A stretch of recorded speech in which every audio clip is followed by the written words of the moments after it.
ॐ तव कथामृतं तप्तजीवनं कविभिरीडितं कल्मषापहं श्रवणमङ्गलं श्रीमदाततं विगृह्णन्ति ते पुरिदा जनाः. While approaching Vidyasagar's house, so all the people of the members of his family gathered around, sat on the bench. A young man, 17 or 18 years old, who had come to Vidyasagar to seek financial. See, Vidyasagar was a very philanthropical person. He used to serve many. Whoever comes and asks financial help, he used to help. So when Sri Ramakrishna arrived, the master sat down at a little distance from the boy. The boy came, saying in an abstracted mode, "Mother, this boy is very much attached to the world, belongs to thy realm of ignorance." See, Sri Ramakrishna could sense whoever comes, he can scan whole person, what type of person he is. So just a little distance when this boy was sitting, Sri Ramakrishna is telling, "Mother, this boy belongs to your realm of ignorance." See, one thing you have to notice here, Sri Ramakrishna is not condemning anybody. Even though that boy is full of ignorance, so much of worldly nature, but Sri Ramakrishna is telling, yes, that even ignorant people also belong to the mother, belong to the realm of mother. See, that is how, in this world, we have to understand, in this world, so many people, they complain. Oh, so full of evil in this society, so much of problems, so much of corruption. All those we go on criticizing. As we evolve towards spirituality, what will happen? Yes, good and bad always there. So evil good people or bad people, they all belong to the mother. But in this creation, Divine Mother has got both knowledge and ignorance. The realm of knowledge also there, the realm of ignorance also there. As we evolve, all these differences, good and bad, everything seems, we feel that is only relative. Once in Mahabharata story comes. See, Mahabharata, so after the Mahabharata war is over, the Mahaprasthana, so all the Pandavas, Draupadi, Bhima, Arjuna, all these people started going towards heaven, going towards Sargarohana, that very famous Sargarohana. So as they were approaching, so one by one fell down. First Draupadi fell down, later on Bhima, Arjuna, all those people fell down.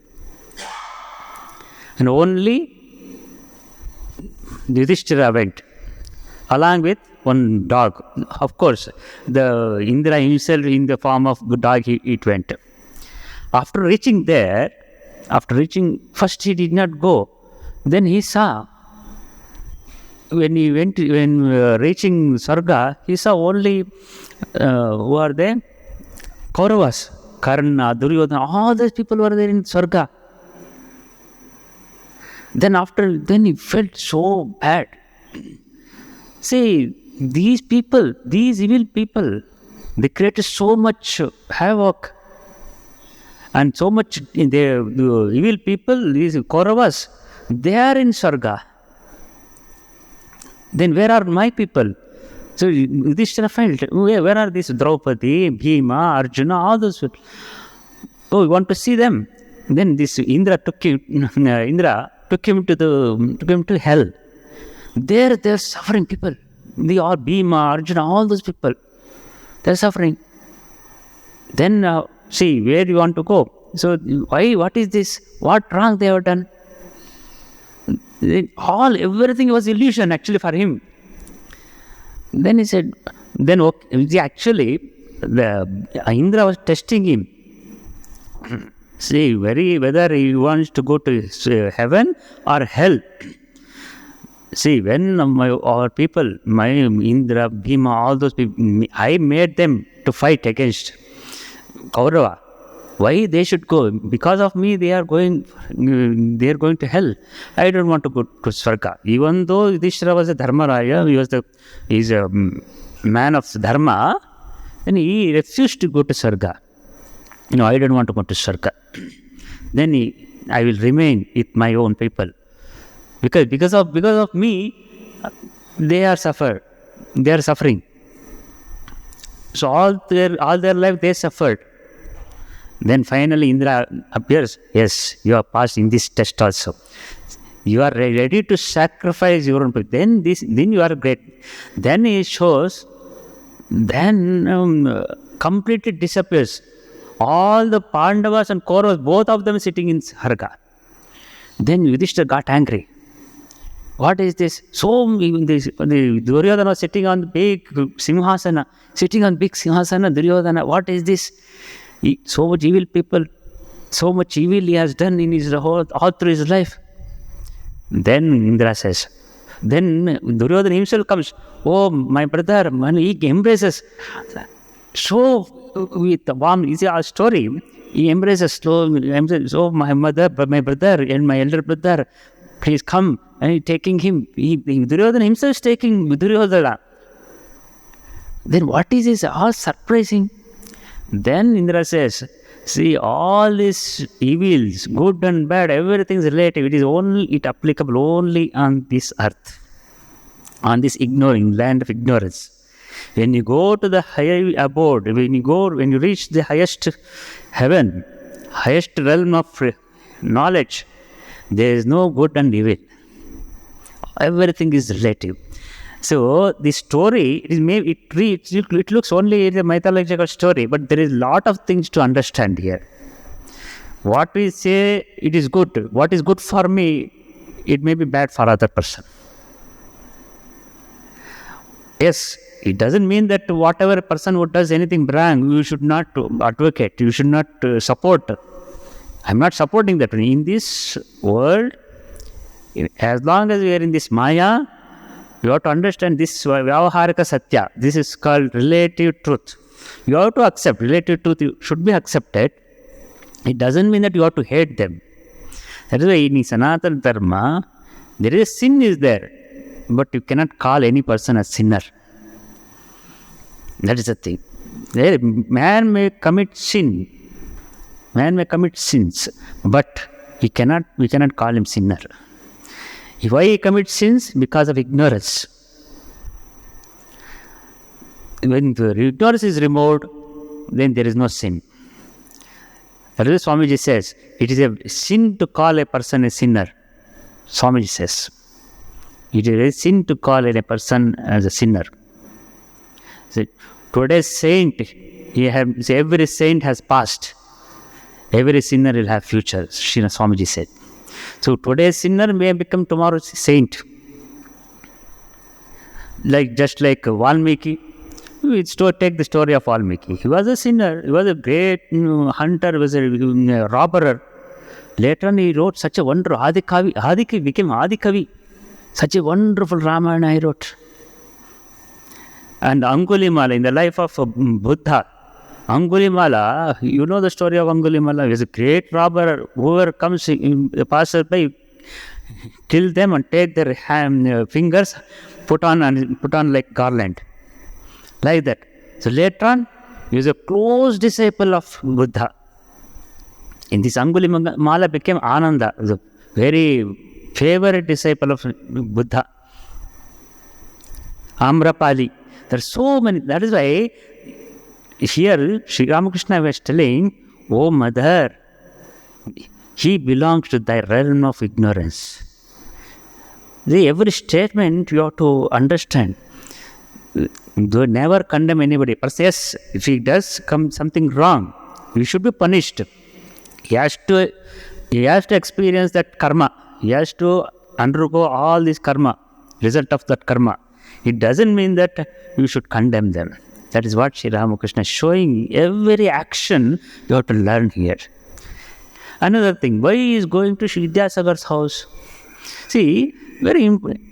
Why Sri Ramakrishna, why he expresses himself going to Vidyasagar? I want to meet Vidyasagar. I want to meet Keshwar Chandra Sen. All those people. See, he's showing another thing here. We have to learn. Even though Sri Ramakrishna is realized, he is an avatar, we call him Avatara, incarnation of Lord himself. But never he give up meeting good people, holy company. See, you have to keep on. Always you should have company of holy. He is showing through his action. See, what Sri Ramakrishna says, every now and then, any seeker of spiritual seeker, how to realize God, now and then he says, now and then go to solitude and then meet holy people. He goes on telling, in all three, you see, whole of gospel you'll see, Sri Ramakrishna very much particular, insisting, everyone, every seeker, every devotee comes, now go to solitude and take the name of Lord and then go and meet holy people, satsanga. See, just he's not only on his mouth, he's not telling, just like casually he's not telling. Himself is showing in his action, through his action. So he understood what Vidyasagar is not an ordinary person, he's a really holy person. Vidyasagar, Ishwar Chandra Vidyasagar, Sri Ramakrishna himself says, is standing on the edge of realization. Swami Sri Ramakrishna says, Vidyasagar, he did not do any much sadhana, but by service, doing service, karma yogi, he is a great karma yogi, absolutely unselfish man, Vidyasagar. See, Sri Ramakrishna is meeting every type of, he is not criticizing anybody, he is not encouraging everyone. Whether, okay, you are in that path, you are in the path of service, do it, and have sattvic quality of work. That is the greatness. So why, just I was reading, why Sri Ramakrishna wants to meet all he himself is a great avatara, all people will come, all devotees will come. Why Sri Ramakrishna should go and meet all these people? What is the necessary? Then go on understand, go on reading this in between the lines. I am understanding, yes, Sri Ramakrishna not only just giving upadesha, he is showing through his action. Any spiritual person, first he should be humble.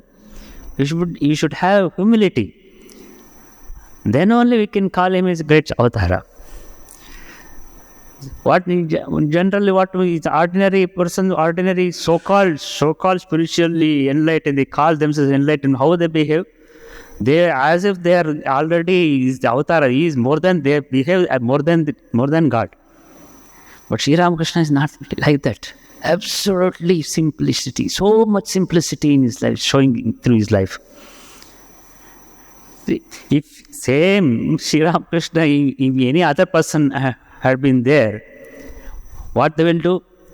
The next day he will be making big enlightened person and big advertisement. So every news, every channel is a great yogi, great sadhu, all this big, so many thousands of people will be sitting there. They'll make so much of halabala they do. But Sri Ramakrishna, he has realized, he is avatara, we worship him as avatara, but so simple. And here you are going, and then further, Vidyasagar told, so last week we stopped there. Sri Ramakrishna wanted to have water. So in last week where we stopped, let us continue. Vidyasagar told someone to bring water. So Sri Ramakrishna already reached in high ecstatic mood. He was in the high spiritual mood. So how to bring his mind towards normal consciousness? Because every now and then his mind goes towards the high spiritual mood. So far as no problem. For Sri Ramakrishna, you to bring what is his desire only, I will take water, I will take rasgulla or something, he expresses. Because bringing that high mind towards normal consciousness, you require desires. Because of desires, only we take birth. Why we are taking birth? Why this cycle of birth and death? What is samsara? Samsara means cycle of birth and death. This is called samsara. Why again and again we are getting entangled in this samsara? Because of desires. Because of past desires, we take birth. So, present birth, what all desires accumulated, it will prompt us to take another birth in next birth. If you give up all desires, if you don't have any attachment towards any result of karma or any attachment towards anything, then you will be Mukta Purusha. So, Sri Ramakrishna, to keep his body, for his main difficulty is, for us, no problem. For us, taking mind towards higher level is very difficult. But Sri Ramakrishna main problem is bringing that mind towards the normal is difficult for him. Bringing to normal level is very difficult for him. So now and then he says, I want to drink water. Otherwise, sometimes he goes to so deep ecstasy in Nirvikalpa Samadhi. That time, Hridaya Rama, his nephew was there, Hridaya Rama. Then he will ask, he knows how to bring him back. So he will utter some God's names, some Mother Kali, Rama, Krishna, some names will go and utter in through his ears. Then only he will come back. That means he reached the height of Advaita state. That is Nirvikalpa Samadhi. It is beyond normal, beyond Savikalpa. Nirvikalpa means beyond the mind, beyond all the other realms. Even Savikalpa Samadhi, even the realization of all Devis and Devatas, that is also, it is under Maya only. In Advaitic state, this is beyond all those things. Sometimes Sri Ramakrishna, his mind used to go beyond Savikalpa Samadhi, Nirvikalpa Samadhi. At that time, it is very difficult. So how to bring him down? How to bring him to the normal consciousness? So they used to utter. So they have to be more with great difficulty. They have to utter some God's name, so that God's name is still, it is a Dvaitic state. When you utter God's, all what we worship, go to temple, these are all dualistic attitude. Necessary for beginners like us, for our normal devotees, worship, going to temple, worshipping God, all rituals are necessary. But if you want to go beyond that, you have to give even that also. So Sri Ramakrishna reached all that. That is why he was unable to do puja, perform puja in Dakshineshwar. Later on, that duty took over by Hridaya, his nephew. Because he sees, when Sri Ramakrishna is worshipping, the mother won't take. So, you asked me to take, he himself will eat. See, he doesn't see difference between mother and himself, because he became one with her. So how can he worship? Because he already reached. When after Sri Ramakrishna, because being final rites, mothers and fathers, Tarpana, because of Shraddha Karma, he was supposed to perform his Shraddha Karmas. When he went to Ganga, he was about to give water, Tarpana, to his father before ancestors. He hold his hands, his fingers became just like, became like completely paralyzed. He could not hold water. Then Sri Ramakrishna said, Mother, what happened? Why? What's wrong I have done? Then mother says, no, your all karma is gone. For you not necessary to perform Shraddha karmas. Because he has reached already all those karmas, because everything, he has reached that height of spirituality, all those karmas you need not give up all forcibly. By itself it drops out. By itself all the karmas will drop out. So Sri Ramakrishna was like that. So bringing his mind normal consciousness, so only way, what is the way?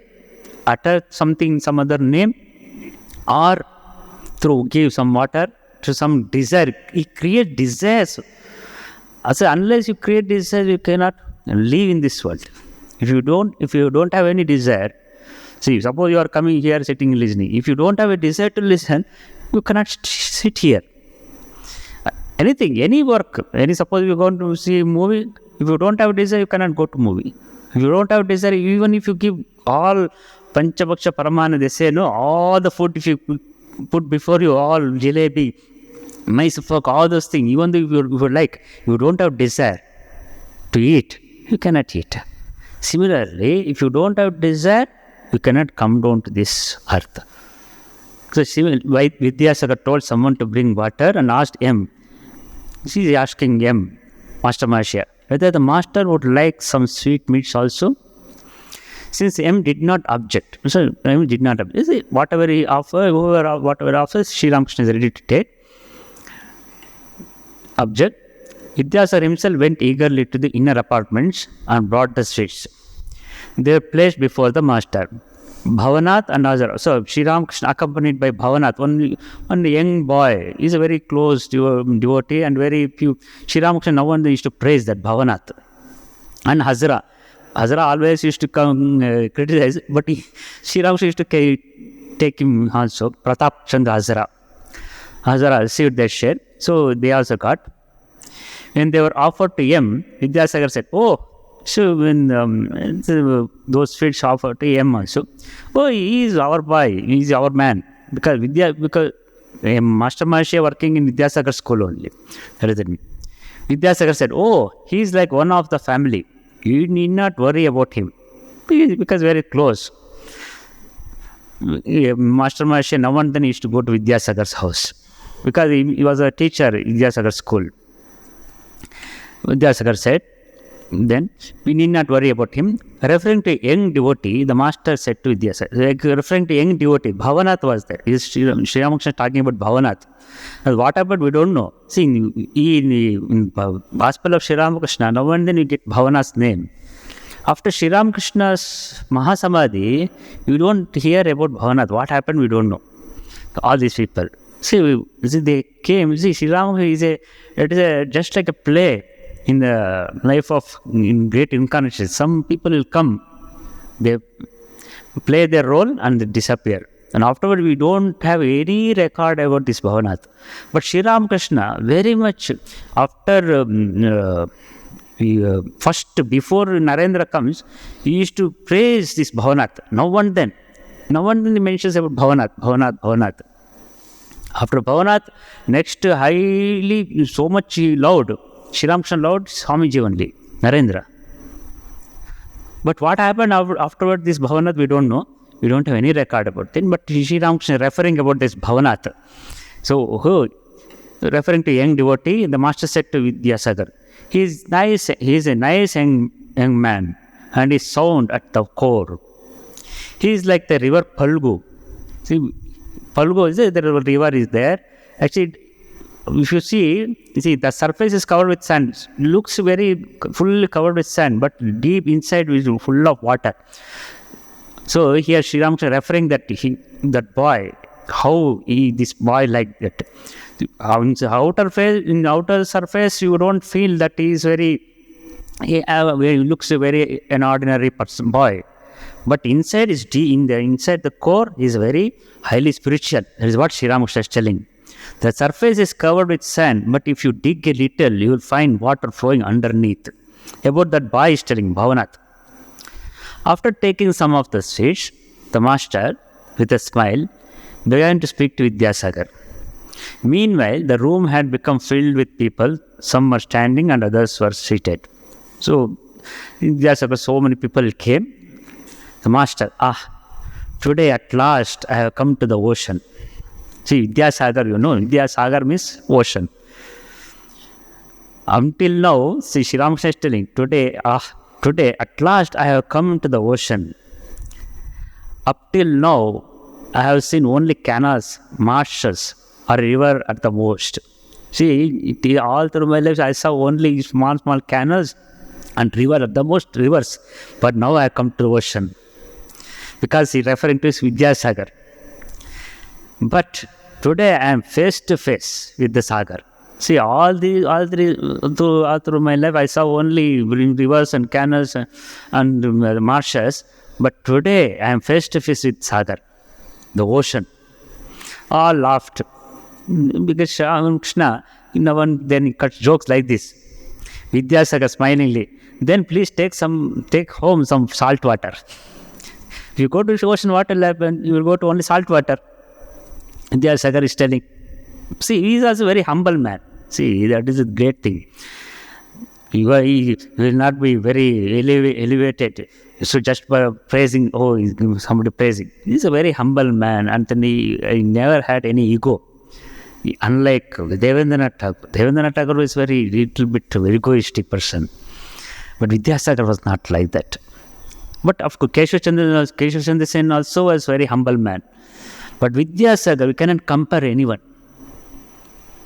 Swamiji himself says, after Sri Ramakrishna, I have seen greatest person, that is Sri Vidyasagar. Swamiji had very much praise for Vidyasagar. When Sri Ramakrishna himself said about Vidyasagar, he is only standing on the edge of the realization. And that is why Vidyasagar is telling, then please take home some salt water.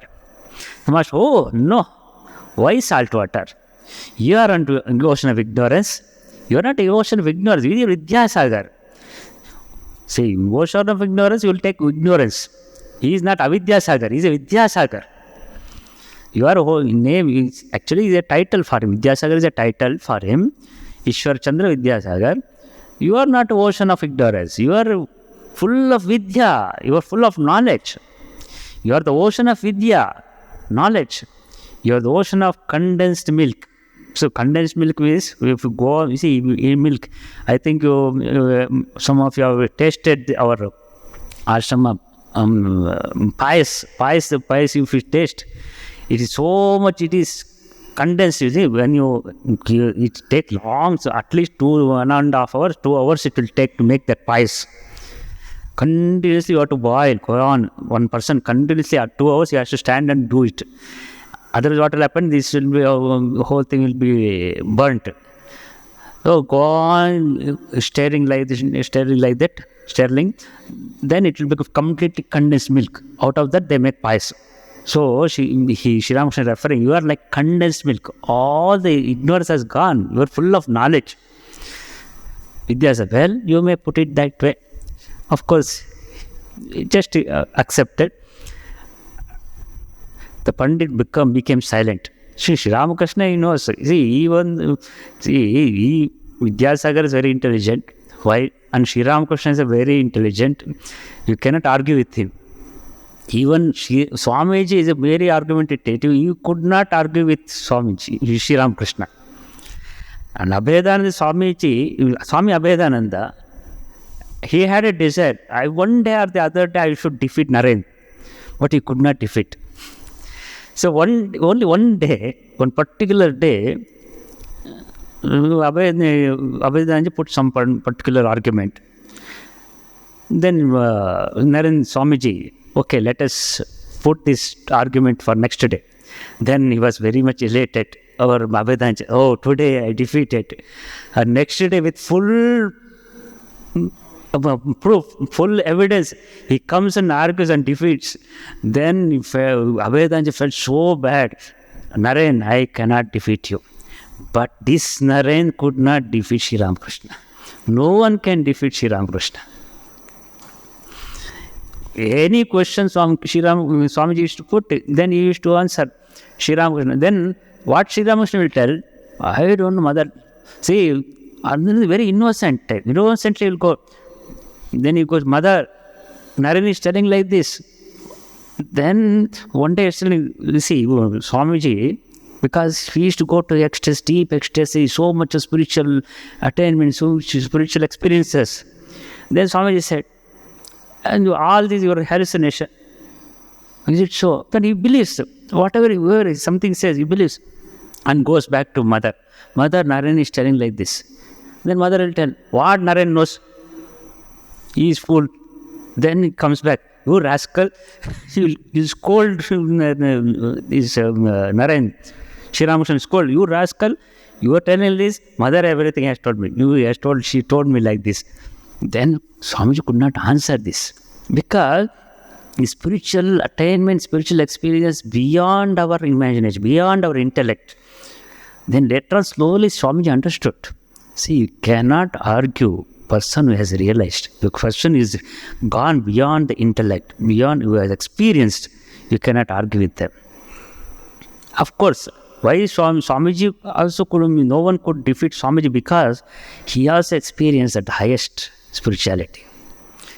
That's why when you read Swamiji's lectures in arguments in America, they said in that Professor John Henry Wright, he says, so all the scholars of the American put together will not be equal to Swami Vivekananda, this man. So much of knowledge, was much of brilliant.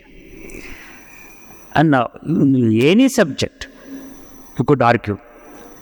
Because all these things are all okay. Everything is read, everything logically. But he has realized, he experienced the highest knowledge. So here also, Vidyasagar could not answer anything.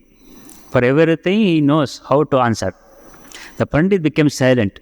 Sri Ramakrishna said, your activities are inspired by sattva. Though they are rajasic, they are influenced by sattva. Compassion springs from sattva.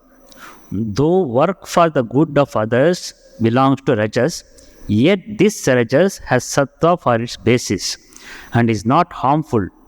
Shuka and other sages cherished compassion in their minds to give people religious instruction, to teach them about God. You are distributing food and learning. That is good. If these activities are done in a selfish spirit, they lead to God. Selfless spirit, if these activities are done in a selfless spirit, they lead to God. But most people work for fame or to acquire merit. Their activities are not selfless. See here, Sri Ramakrishna is talking about Vidyasagar's activities. He's a great karma yogi. Vidyasagar is a great karma yogi. Karma yoga, how to perform? Absolute unselfishness. The Swamiji in the Karma Yoga last lecture, he says, absolute unselfishness work is sufficient to realize Brahman. How? This Swami clearly answers that. For example, who is there for that example? Buddha. And then one more person, absolute unselfish work, that is Holy Mother Sarada Devi. Holy Mother Sarada Devi. See, all through her, whoever comes, she was go on serving, cooking, whoever comes, with continuously working, at the same time doing japa. Never has she had any desire. Never had any desire for name and fame. Just simply selfless work.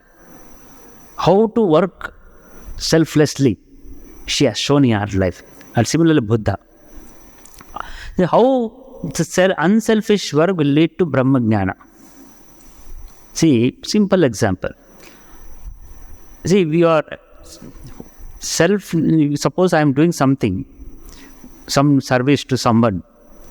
Then if you have a desire, that means you are identifying with your own body and mind.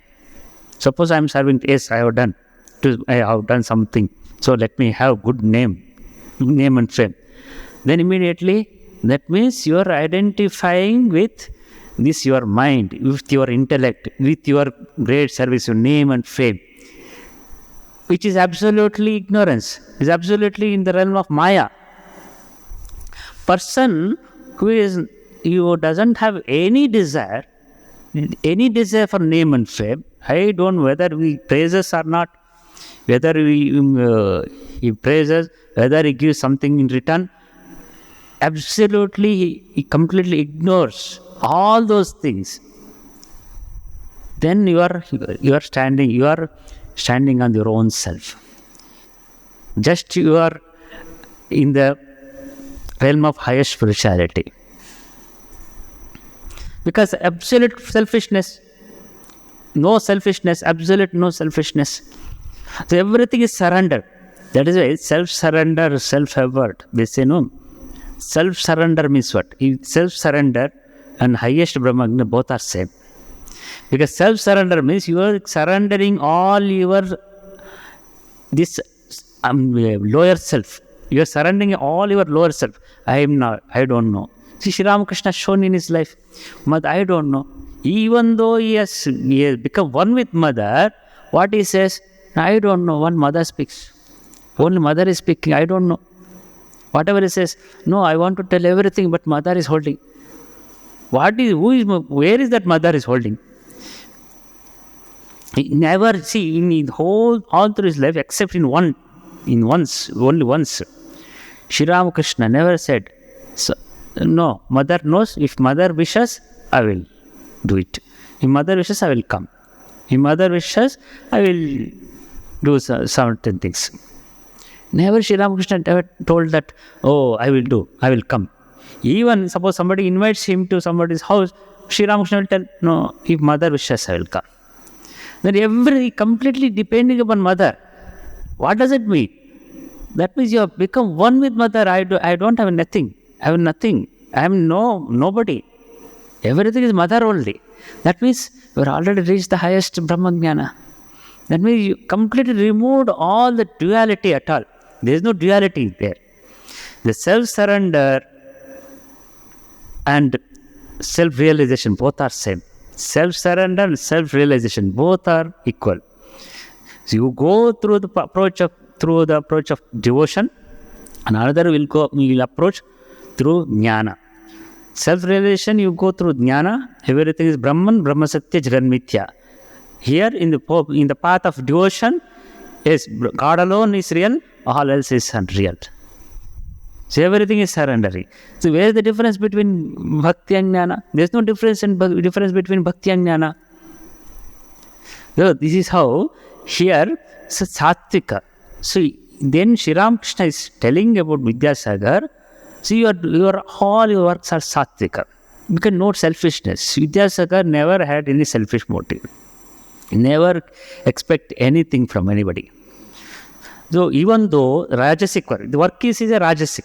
It is the nature of rajas. Anything, even do good to others, it is a rajasic. If you don't have rajasic nature, you cannot serve anybody.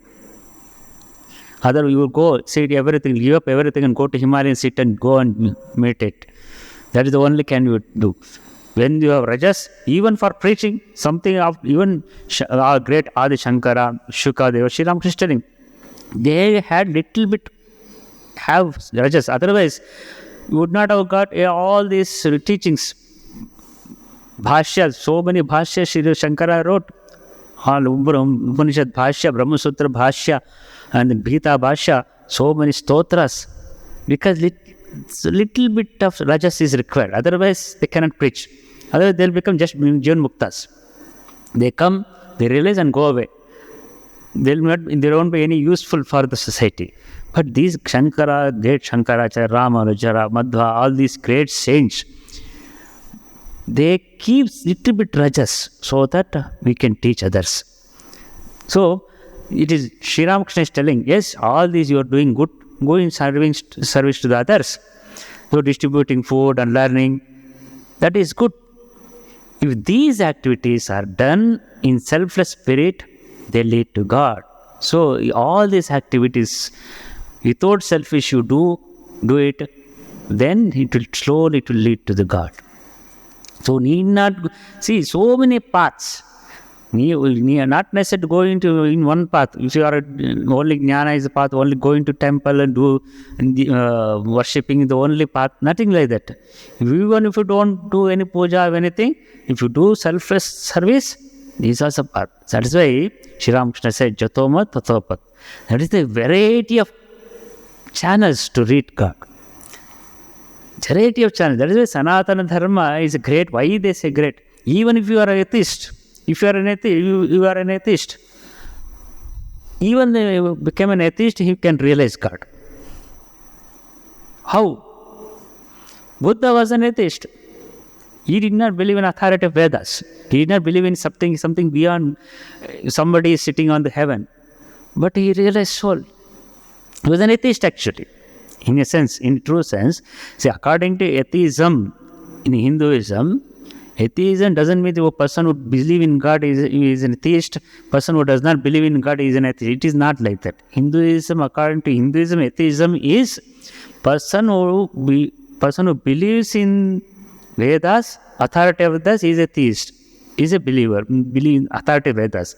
Person who does not believe in authority of the Vedas, he is considered as an atheist. But Buddha never said, whether the God exists or whether God does not exist. When you asked, somebody asked, went and asked Buddha, is there any God? Then Buddha said, have I said any time? Have I said that God exists? Oh, then God does not exist. That same again he said, have I any time said that God does not exist? He answered both like this. I never said that God does not exist. I never said that God exists. The God is beyond your imagination, beyond your this. God is beyond your this relative world. So that is why these later Buddhists could not understand. Then what they propagated is there is no Atma, there is no God. And what Buddhists did, see, God means here Buddha is telling whether Atma. He is talking about this soul, self, the Atman. That is why after Buddhism started only after 500 years of death of Buddha. 500 years later, Buddhism started. Buddha, what he said, don't give importance about whether God exists or doesn't exist. Go to the path of noble, follow the path, and you will realize that's all. That's why later in the Buddhism, it's so many different branches have started. Different schools of thought. One is Hinayana, Mahayana, Theravada, Vajrayana, all those things. Tibetan Buddhism, Mahayana, and then Madhyamika Karika Nagarjuna. So when Madhyamika Nagarjuna's philosophy, the Mahayana, then is it the Nagarjuna Madhyamika Karika and very close to Advaita.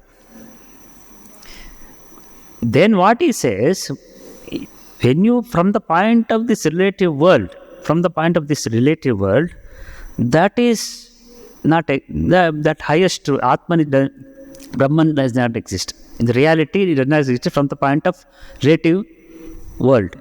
From the point of Paramarthika, so from Vyavaharika, that does not exist. From Paramarthika point of view, this does not exist. This is what Nagarjuna said. And similarly, Shankara's Advaita, that's why this all other Purva-Mimamsakas and other schools of thought, Nayayikas and Vaisheshikas, they criticize Shankara. What they criticize is a Prachanna Bodha, crypto-Buddhist. Shankara is a Buddhist in disguise. Why? Because Advaita philosophy, because this Shankara's philosophy very close to Madhyamika Karika of Mahayana, Nagarjuna's. So in that sense, they criticize Shankara. But actually, Shankara, Nagarjuna, they don't accept the authority of the Vedas, but Shankara accepts the authority of the Vedas. Because Vedas says, Vedas' ultimate teaching of Vedas is Upanishads, that is Jnana. So in the Vedas, all the karma kandas, everything, all those things are there. But ultimately, one has to strive for the realization of Brahman. That is the thing. So karma, all these karmas will lead to the highest knowledge. Purify your mind, purify your intellect. So Chitta Shuddhi, after Chitta Shuddhi, one will realize. The Sri Ramakrishna here is telling, yes, you are doing same work. So in that sense of the Vedic teachings only, Sri Ramakrishna, how is in simplest way is teaching about, he is telling about his activities, Vidyasagar's activities. What he is telling? Yes, all these activities are done in selfless spirit, they lead to God. He is not telling that you will realize God like this. Just to, just have the knowledge. Once you get the knowledge, yes, all these activities you are performing, and everything you surrender to God. Yes, I am not this. I am not doing that agency. If you don't take any agency, I am doing like that type of agency. If you don't take everything, if you surrender to the God, then you will realize. And then surrendering means what does it mean? getting knowledge. Yes, everything is God Himself. Everything is Isha Vasyamidam Sarvam. Everything belongs to God. That one knowledge comes, then all these activities automatically drop out. Then you will get realization. Their activities are, see, this one, but in a selfless, if these activities are done in a selfless spirit, they lead to God. But most people work for fame or to acquire merit. Their activities are not selfless. So and that is why Shankara is very much vehemently opposed to karma will not lead to realization. In certain aspect, what he says is correct. With karma, generally 99%, those who perform karma, somehow, somewhere on the corner of our mind, corner of our heart, some name and fame, some merit should create. Someone should recognize us. Always will be there. Even if you do something good to anybody, so I have done some good to him. See, he is not at least no courtesy. He is not showing any courtesy. They will have that feeling. At least courtesy is sake. I'm not expecting anything from him. I'm not expecting return. But so much I have done to him, but he is not showing any courtesy. To at least for thanks, he is not telling. That is, karma is not very difficult. Karma yoga is, we think that karma is doing service to everybody, very easy. But selfless work is not so easy. So mere pandits are like a diseased fruit that becomes hard, and that is why karmano gati in Bhagavad Gita, Krishna says, no, what he says, oh Arjuna, it's very difficult. Even for great rishis, they are unable to understand this karma yoga. Very difficult. He say, see, devotion with full of devotion, praising and doing worship and crying for God, it is very easy. But selfless work is very difficult. Somewhere little bit, we give some help, then I have done something to him. Even that also should be forgotten. If you have done something to somebody, immediately you have to forget that whom I have done. If you can do this, then it will lead to God. And it's very difficult. So mere pandits are like a diseased fruit that becomes hard and puckered and will not ripen at all. Such a fruit has neither the freshness of a green fruit nor the flavor of a ripe one. Vultures soar very high in the sky, but their eyes are fixed on rotten carrion on the ground.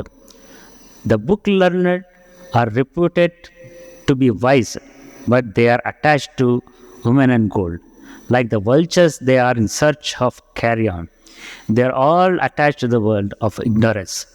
Compassion, love of God, and renunciation are the glories of true knowledge.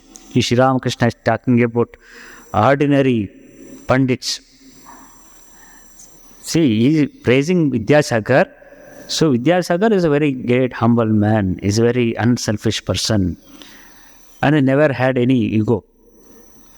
But he is comparing with ordinary pandits. There are so many people, the big lecture they give, great pandits, oratory skill they will have, but their mind only on material things. Just like vultures. Vultures soar so high on the sky, in the top of the sky, sure. But their eyes, where it will be there? On dead things, dead materials. So like that, these ordinary pandits, ordinary intellectuals, their mind only on material things, some benefits. That is why in the society, you don't require intellectuals. There are so many buddhijivis. They are the most dangerous people in the society. They talk why they want to prove they are very intellectuals, very great. They are doing society help. Society requires not intellectual. Society requires wise people. Why wisdom is different, intelligence is different. We may have many intelligent people, But person who has got intelligence, who does not have any wisdom, he is dangerous. So because you will have knowledge, all the knowledge you will have, but you don't know how to utilize, how to use it. Maybe there are so many people we see in what is happening in society. So much of clash, conflict between one group, another group. They're all in TV channel I was seeing. So hand fighting. Each other, what is that? Debates in TV channel. So many debates. I am right, you are right. But nobody will come to the conclusion. Nobody will have any agreement. What is that? They prove themselves they are intelligent. But there is no wisdom. What benefit they are getting? What help they are doing to society? See, if you read the whole history of India, any not only in India, whole world, you see, anything change in the society done by only saints, not by intellectuals. When highest intellectual Buddhists were there, see, Buddha was a great, no doubt, he's a wise man. He's a realized soul, Buddha. Then later on, what happened? Degradation started. That time, a wise man was necessary. Shankara came. The whole half of the India was completely Buddhist. What happened?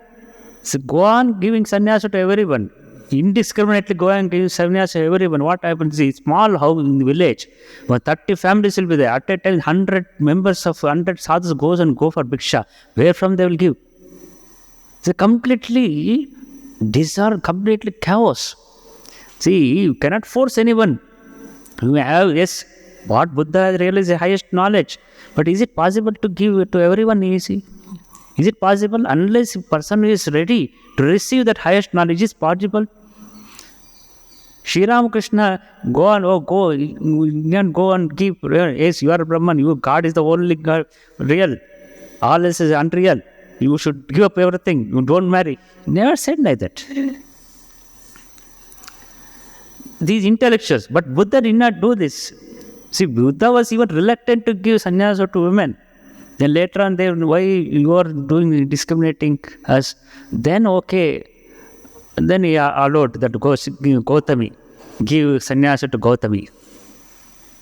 So later on, what happened? Later Buddhism, the whole thing changed. Society, wrong understanding.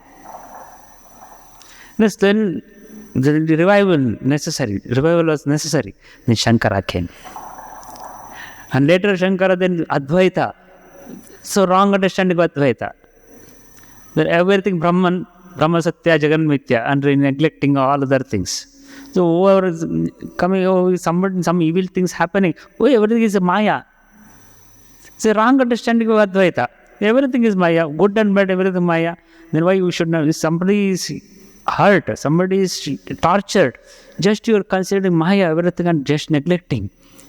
Nothing doing to serve them. Then wrong understanding of Advaita. Then came Ramanujacharya. And then so much of discrimination in the name of religion. And so much of caste system, all those things. Then Ramanujacharya came. And see, in the presence of God, all are equal. The equality he brought. See, any intellectual has done like this? Show me any. No intellectuals have done anything to society. Only great saints have done. Chaitanya Mahaprabhu. When this same thing, when Advaita was in the pinnacle, full of all Brahma Satya, Jagannath, all Maya, then people are forgetting about devotion. No devotion. In that time, invaders, the Islamic invasion was so powerful. At that time, how to elevate them, how to inspire these people, how to awaken these people. Chaitanya Mahaprabhu, what he did, he take the name of Hari, Hare Ram, Hare Krishna, Krishna Bhakti brought out. Because he united all Sanatanis.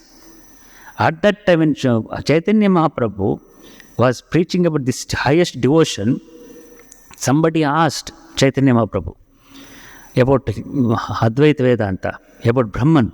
You tell something about Brahman. Veda is like this, Upanishad is like this. Then what Chaitanya Mahaprabhu, what he did? He went and closed his mouth. This is not the time to speak about Brahman. This is not the time to speak about Advaita. Now let us have devotion. He is not against Advaita. Generally we misunderstand. Yes, his philosophy, Achintya Veda, in the Vedic philosophy, but he was not against, he was not opposed to Advaita Vedanta. He was not opposed to it because necessary. The society was necessary. What is necessary? For this age, this devotion is necessary. See, all those things done by great saints. Chaitanya Mahaprabhu, Shankara, Buddha, but not by any intellectuals. When Sri Ramakrishna came, when Swamiji came, we want to harmonize. One side full of superstitions, one side full of westernization. Whether God exists or not, so westernization, the people are not believing God, there is no God. And then westernization, full of going towards westernization, and then other people full of superstitions. So with this powerful ideology, so Sri Ramakrishna had to come. Yes, see, if we had studied all Upanishads and quoting from Upanishads, anyone would have done it. Not necessary. Sri Ramakrishna not necessary to come. What he did, without reading, without going to the Upanishad, without going to scriptures, without going to any intellectual gymnastics, then what he did?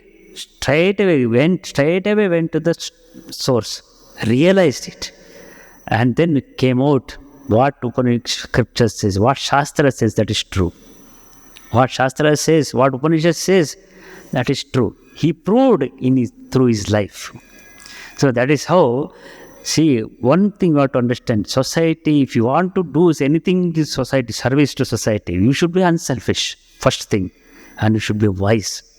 Through intellectualism, through your intelligence, you cannot change the world. Only great saints, even if not only in India, in every country you see, everywhere, if anything change has come, anything lifestyle of people have changed, only by saints, only by great spiritual leaders. That is the only way. So if you want to do something, first you should be unselfish. That is what Sri Ramakrishna is telling. We'll take up in the next subject in next class. Om Shanti Shanti Shanti Hari Om Tatsat Sri Ramakrishna Arpanamastu.